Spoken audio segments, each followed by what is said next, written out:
Okay, y'all, so today we're going to be talking about character maps, characterization, and specifically about internal and external traits. But before we get into all that, I want to introduce you to what we're going to be doing in class today. This is a character map. So what we're going to be doing is, after we talk a little bit about internal and external traits, you guys are all going to access this handout on your laptops, or I also have paper copies for anybody who doesn't have a laptop today. You're all going to be assigned different characters. There will be 3 or 4 of you assigned the same character, and basically what you're going to do is you're going to go through your book and you're going to look for external traits and internal traits that the authors include, and you're going to write those in the boxes that are labeled external and internal traits. And when you have a specific quotation or a page number or something like that that you want to talk about, you can include them in those little boxes on the edges. So that makes sense to everybody. Yes? We good? Yep. Good. Before we get to that, we're going to talk a little bit about what external and internal traits actually are while this is going on. So,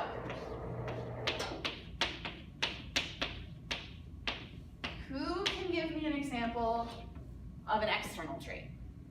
So the color of someone's hair? Yep. Cameron, what were you going to say?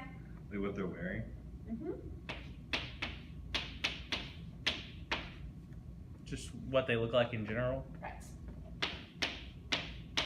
So external traits are what we think of as physical sort of things. So hair color, like Joe mentioned, eye color would be one, skin color, height, weight, what somebody's wearing, those sorts of traits that when you walked up to somebody, just passing them on the street, those would be the things that you would notice about them.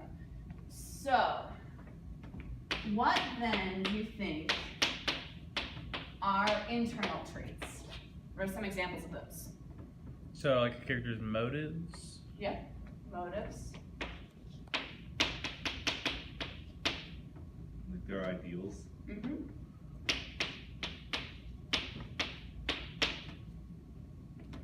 What other sorts of things? Like their beliefs, I guess that goes with their ideals. Yeah. Their personality. Yep, say more about that. So like who they are as a character, like, if they're good or bad, like a protagonist, antagonist. Like what they're like, they're mean, they're nice, they're sweet. Like Okay. what drives them as a person and who they are. So, Joe, you're talking more about the sorts of things that, like, internal thoughts, motivations, Yes. things that you would need to know somebody to know. Yes, exactly. Okay. How would I word that?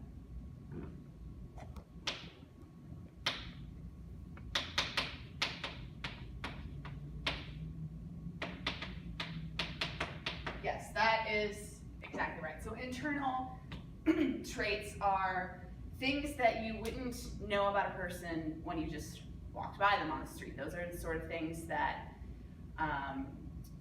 you find out more about what a character is like internally through the things that they do. Do you know what that's called when authors do that sort of thing?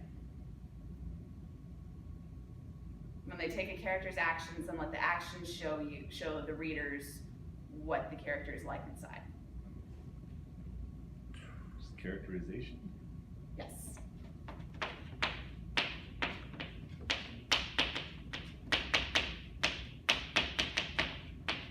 That's exactly right. So external and internal traits are the main 2 categories, I guess you could say, of characterization. So between these 2 things, authors rely on external traits and internal traits to tell the readers more about a character without them explicitly having to say it. And that is called show, don't tell.